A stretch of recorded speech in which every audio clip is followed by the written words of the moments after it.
we've seen yesterday in terms of comments about the ubiquitousness of economic information. I think it was Al Johnson. We know about the economic statistics every day. It's part of the news on a day-to-day basis. We have a lot of social statistics, again shown yesterday by various presentations, the census data, obviously social statistics, social report by MSD, Family Commission, a number of others, Salvation Army, so a number of other reports. We have a relative lack of access to coherent and timely environmental statistics.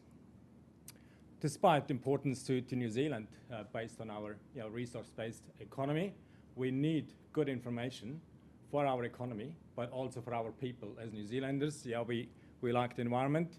As Maori, that connection is even much closer, the environment being part of the body and part of everything. So the environment is actually pretty important and underpins social well-being as well as the economy. Not quite often we make that link. But this is all to change through the Environmental Reporting Bill that was introduced in Parliament last month. And we got the two agencies that will be vital in pushing that through and being responsible for the reporting into the future and giving their brief perspectives about how that's going to be played out. So as the first speaker from MFE, I would like to introduce Malcolm McKee. Malcolm has been with MFE for the past 4 years, initially working on treaty settlements and international issues. Most recently, Malcolm is directing a new stewardship directorate at the ministry. This is charged with ensuring the ministry is far better placed to comment on where the environmental management system should be heading in the medium to long term. Before coming to the ministry, Malcolm spent 9 years at the Treasury in a number of fiscal, economic, and policy roles. So please welcome Malcolm from MFE. Thank you.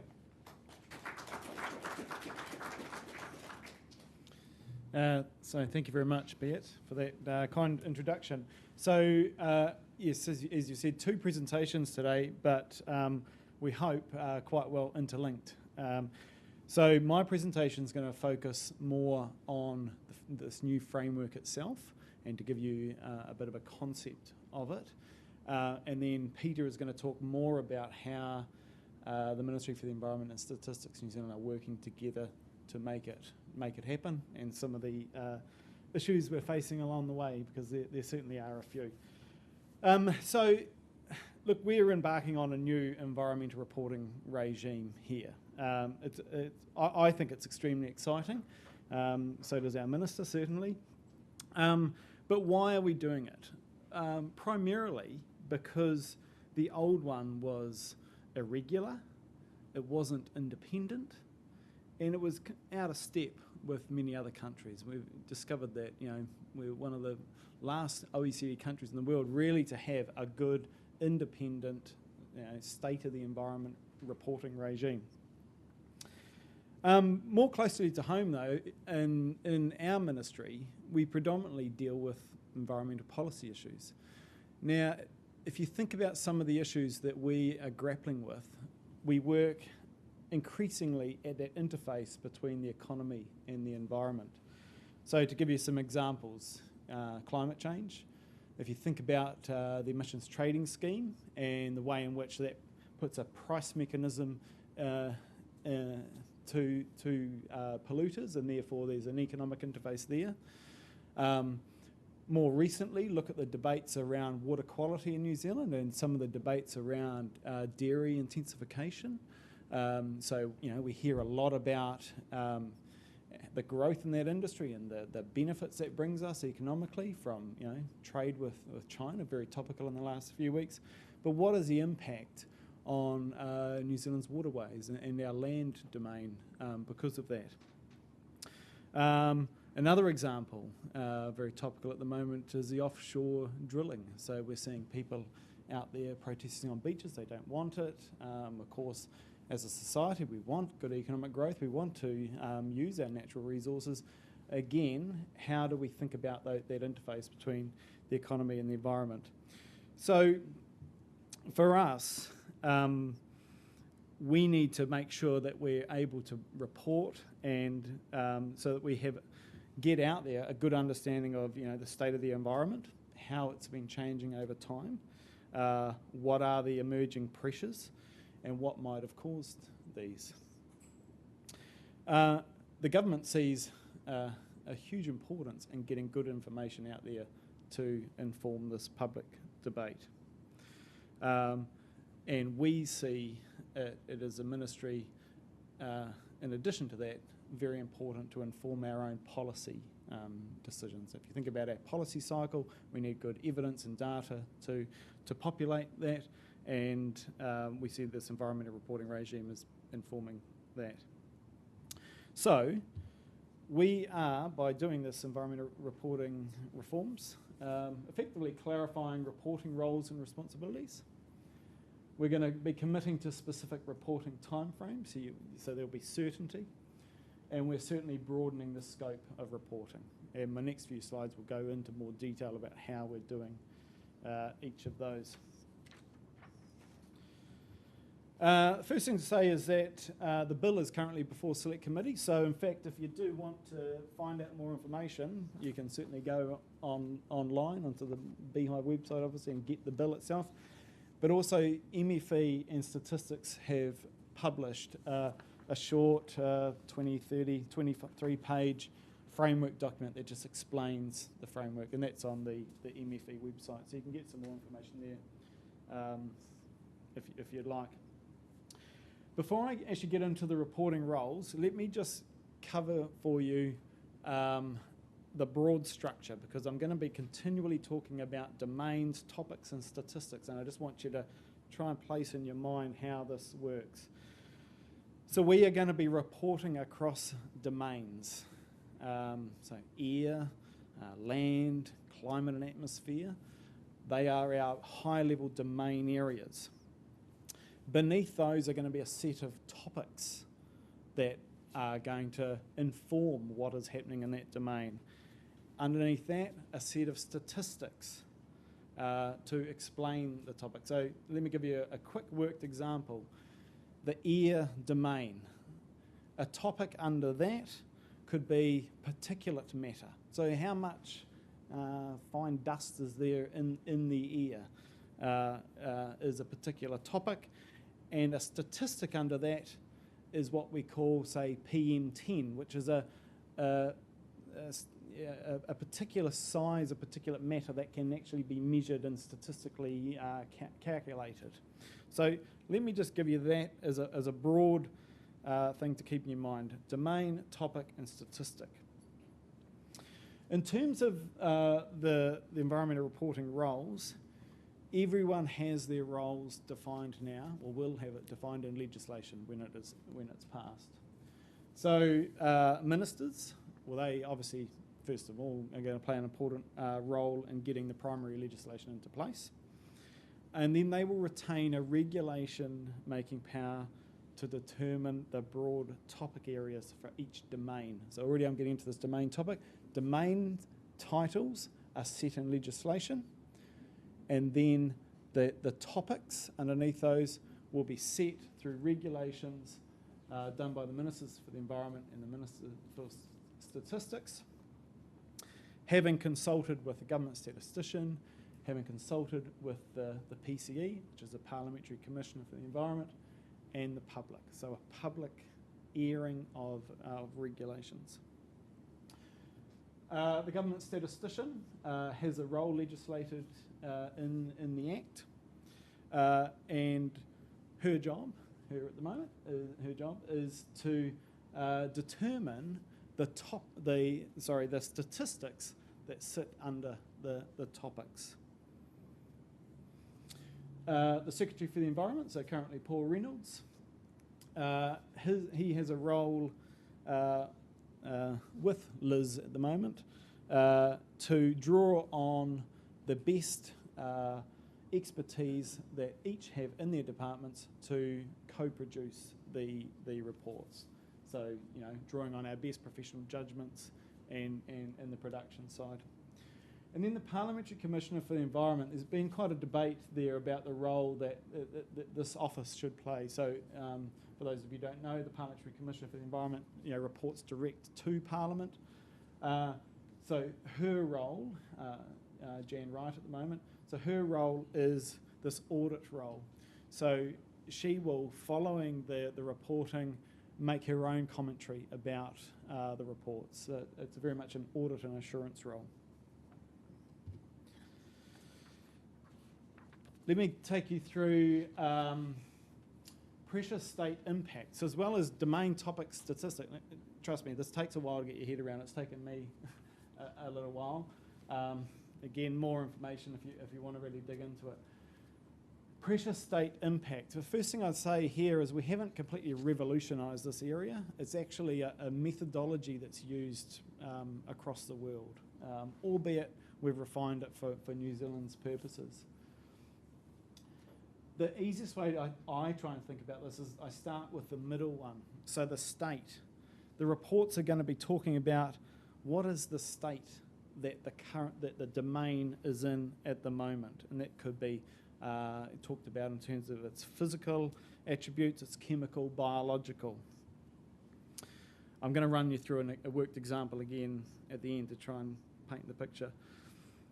Then if you think about the pressure, that asks a question, well, why is that domain in that state?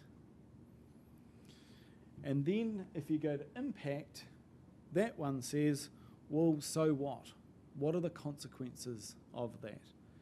So let me give you an example. Air quality. Let's say we're going to report on this and we say the state is that air quality in New Zealand is getting worse. I'm completely making this up, by the way. But let's say it is, air quality is trending down. We will also say in our report, well, the pressure, what is causing that? Well, we know we drive vehicles in New Zealand. We know we heat our homes through wood burners, and that in itself puts particulate matter into the air. What I've also discovered most recently is that the weather conditions have a huge impact on air quality as well. So we will be painting that picture as well. Then we'll also need to paint a picture of, well, what does that mean? How does that impact us in terms of our, perhaps our recreational activities, our economic activities? Because of course some of these activities that we're doing that is having environmental impact, we're actually generating an economic benefit from as well. What are the public health effects? So for air quality, is that resulting in us having increased asthma, premature deaths, and so forth? So that is the framework that we measure across, a far wider framework than perhaps traditionally of just saying air quality is getting worse or air quality is getting better. It's a far more holistic view as to what is driving it and what does it ultimately mean. In terms of populating the framework, so the pressure state impact framework, that is set by the Environmental Reporting Bill. So there's a high degree, even though this is obviously an independently reported regime, we are heavily prescribed by how the bill is structured. So the bill says we are to do the pressure state impact framework. The bill says we have to do certain domains and we have to do a synthesis report. Beneath that, the ministers will determine through, as I said before, the regulations to set the wider topics. And this is where the independence really kicks in, is that it's for the government statistician to take all that and say, well, these are therefore the statistics that should be reported on to deliver that, and that's where your data comes in. In terms of the government statistician playing that role, she is guided by the Stats New Zealand principles and protocols for Tier 1 stats, which ensures that the data used is robust and current. They provide a relevant measure of the topics. They're easily understood and they're nationally representative. So they're a further restrictions around there.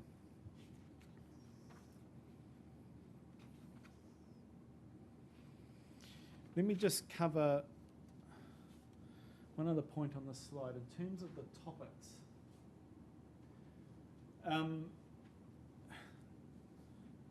The legislation also sets out effectively the criteria that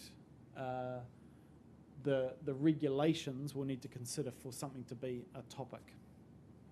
There are three parts of that. Firstly, a significance.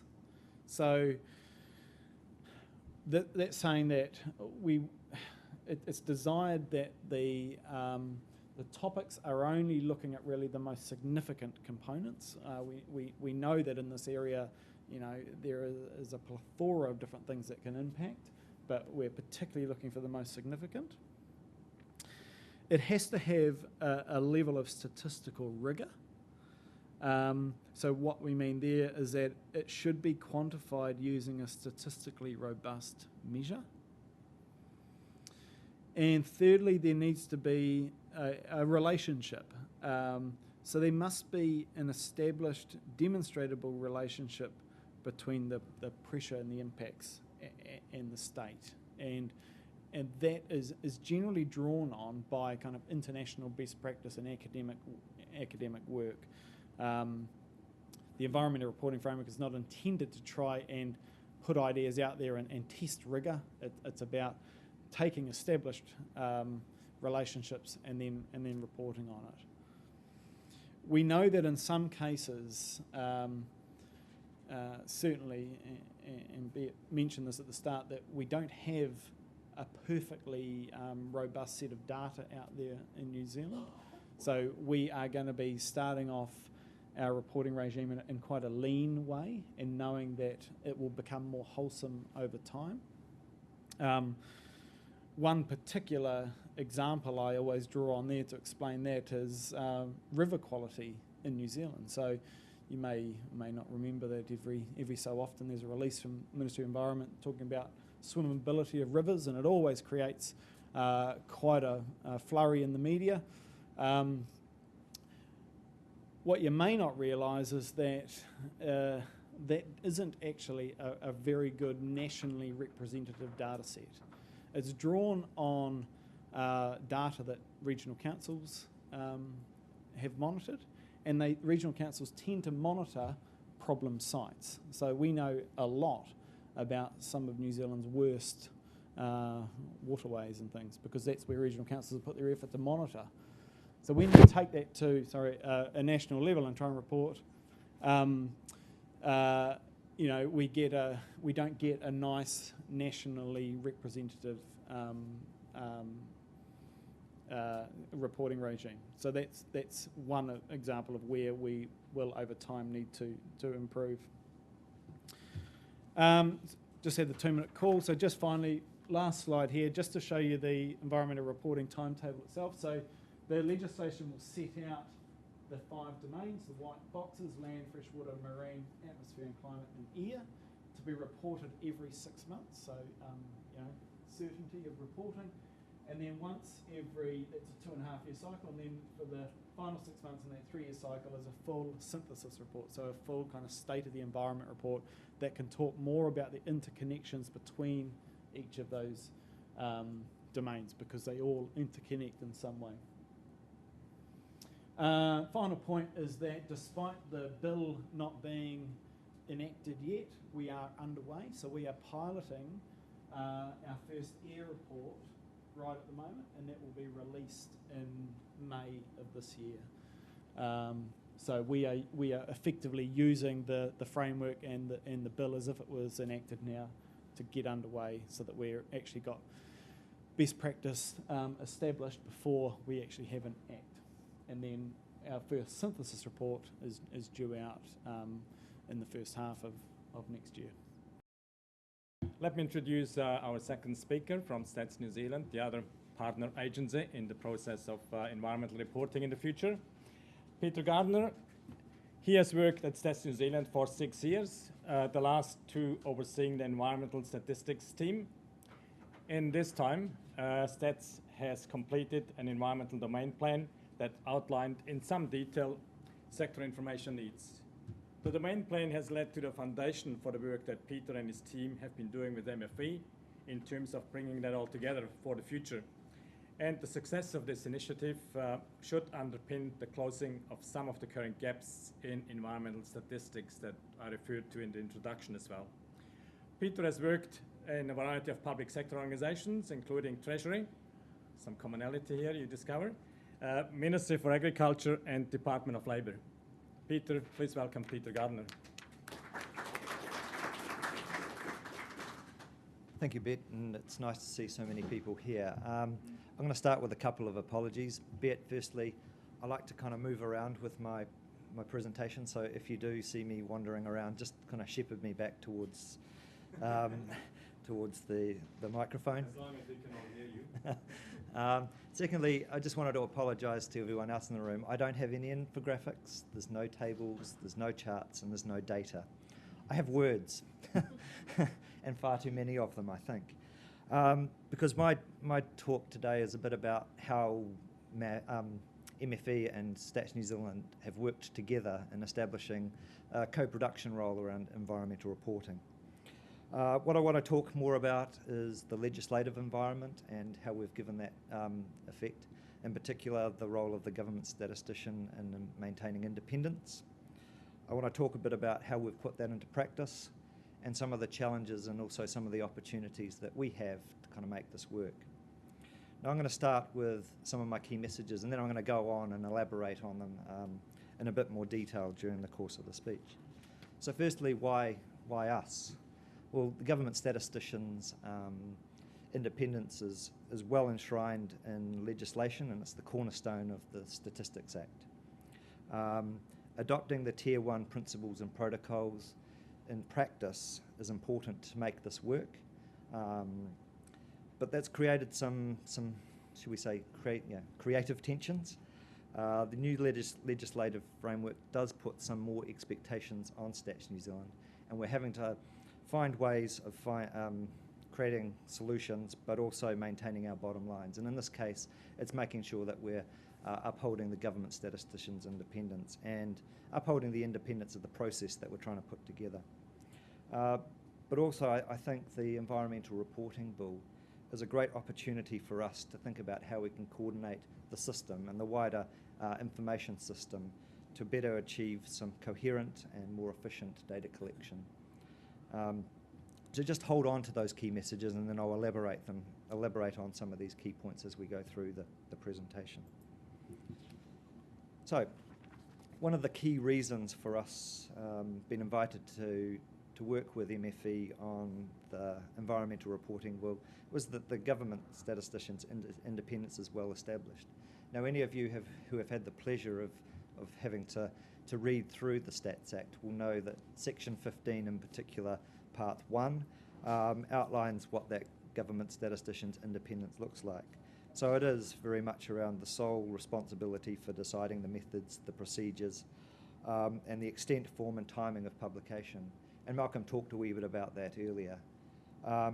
What we've tried to do in drafting the Environmental Reporting Bill is to be entirely consistent with that. So the government statistician does retain that independent role in deciding the methods and procedures. And we've got a broad publication schedule that allows us to independently, from government at least, set out when we're going to publish and how we're going to publish the domain reports. So making this work in practice. So just wanted to talk you through some of what we've done with regard to the air domain report, which we're going to publish in a couple of weeks' time. So we needed to be able to demonstrate to the government statistician that there was a good process around firstly selecting and then QAing some of the indicators that we wanted to go into the report.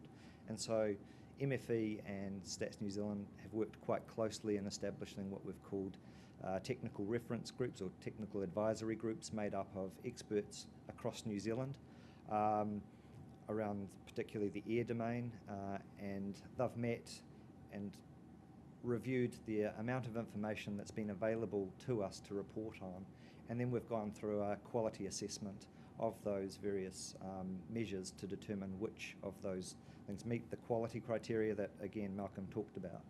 And what that's meant is that we've been able to demonstrate to Liz and to ministers that there has been a really robust process in determining those indicators that are going to then form the basis of the environmental or the domain report that we've got coming out. Stats New Zealand has a role across the OSS to provide practical guidance on the application of the Tier 1 principles and protocols. That was mandated in the Cabinet a few years ago. And that's really the cornerstone of how we're trying to roll out the reports. So it's forming the basis of our release principles. And we're using the air domain report, which is due to be published in a couple of months' time, as a useful trial to this. What this has enabled us to do is an opportunity to impart and embed our respective values, because we do come at things slightly differently, and I'll talk about that in a moment. So meeting customer needs. One of the things that this opportunity has provided us is a really unique way of getting a front row seat into understanding our customer needs better. Meeting these needs can be a challenge, particularly when we have that role to uphold the independence, because there are different cultures and different perspectives. Maintaining a solutions focused has helped us really address some of these differences. And I remember Liz talking yesterday about moving from the why to the how, and I think this underpins some of the approach that we've adopted in working together with MFE on this. So right from the very start in drafting the bill, our motto here was yes, and upholding the independence of the government statistician was important. And this has put the onus on us in particular to find solutions rather than problems. I just want to point out, Malcolm, at this point, it doesn't bear any resemblance to the fact that I am quite often mistaken for you, and I've been able to make mutually beneficial decisions when I've been over at MFE.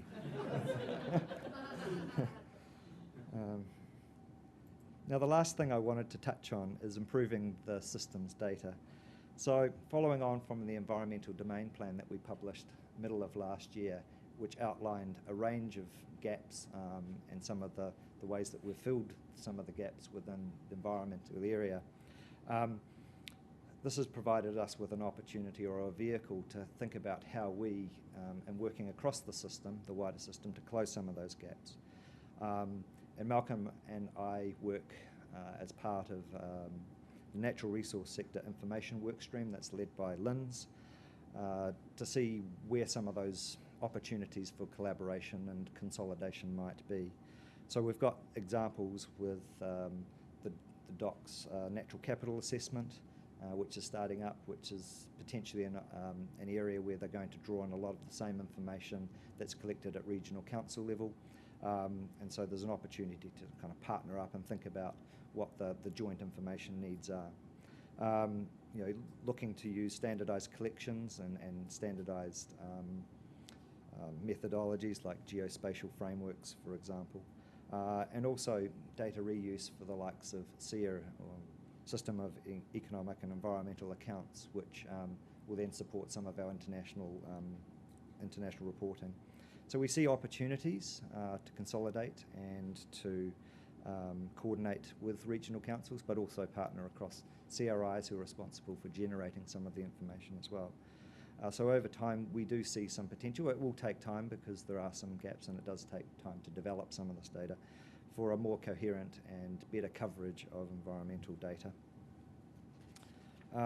So in summary, what I'd just like to sort of conclude is that the Environmental Reporting Bill highlights the unique and important value that Stats New Zealand can play. In this case, it's about independence, and the government statistician's independence is well established, and we are well practiced at its application. And opportunities like the Environmental Reporting Bill are really invaluable for Stats New Zealand to get involved in, because it does give us the real insight into what customer needs are, rather than second guessing it from afar as we do sometimes.